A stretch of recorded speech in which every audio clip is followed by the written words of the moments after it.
Sa video na ito, tatalakayin natin ang buong pangyayari sa episode 171 ng Black Clover, mula sa aftermath ng Devil War, hanggang sa bagong power awakening ni Asta.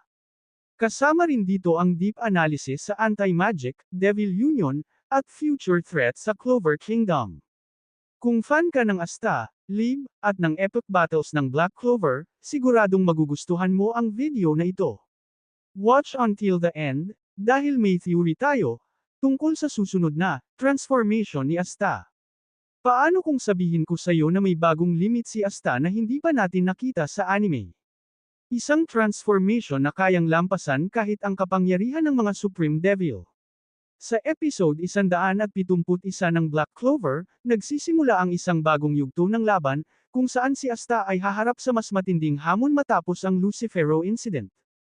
At sa episode na ito, may isang training at awakening moment na maaaring magbago sa kapalaran ng buong Clover Kingdom.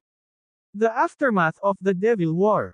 Matapos ang brutal na digmaan laban sa Devils, ang buong Clover Kingdom ay nasa proseso ng pagbangon. Maraming Magic Knights ang sugatan. Maraming lungsod ang nawasak. Pero ang pinakaapektado ay si Asta. Dahil sa paggamit niya ng anti-magic at sa kontrata niya kay Lib, nagsimula siyang maramdaman ang limitasyon ng kanyang katawan. Hindi sapat ang lakas na mayroon siya ngayon. The hidden truth of anti-magic. Habang nagte-training si Asta sa remote battlefield kasama si Noct Faust, ipinakita ni Noct ang isang shocking realization. Hindi pa fully mastered ni Asta ang anti-magic. Ayon kay Noct, ang tunay na lakas ng anti-magic ay hindi lamang pag-cancel ng spells, kundi ang pag-dominate ng mismong mana ng mundo. Kung matutunan iyon ni Asta, magiging pinakadelikadong Magic Knight siya sa kasaysayan.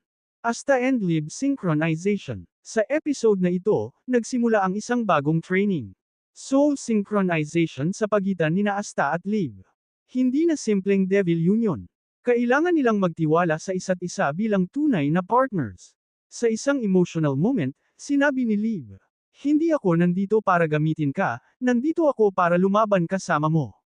Ito ang moment na nag-unlock ng bagong resonance sa anti-magic. Sa huling bahagi ng episode, habang nagte-training, biglang nag-react ang anti-magic energy. Lumabas ang isang mas condensed at mas violent na aura sa katawan ni Asta. Mas mabilis, mas matalim, mas mapanganib. Ito ang tinatawag ng fans na true anti-magic synchronization. Hindi pa ito official form sa anime.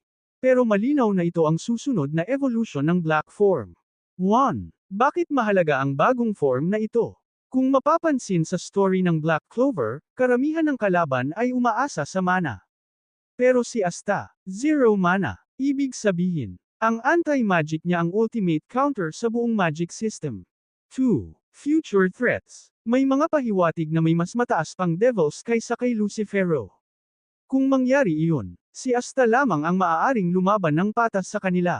3. Asta's true potential. Asta is slowly becoming something bigger than a Magic Knight. Hindi lang siya hero. Posibleng siya ang maging pinakamalakas na anti-magic user sa buong mundo ng Black Clover. Pero ang pinakamalaking tanong, kung mas lalakas pa si Asta, ano ang magiging reaksyon ng Wizard King? At may darating pa bang mas malakas na devil kaysa kay Lucifero? Malalaman natin iyon sa susunod na episode ng Black Clover.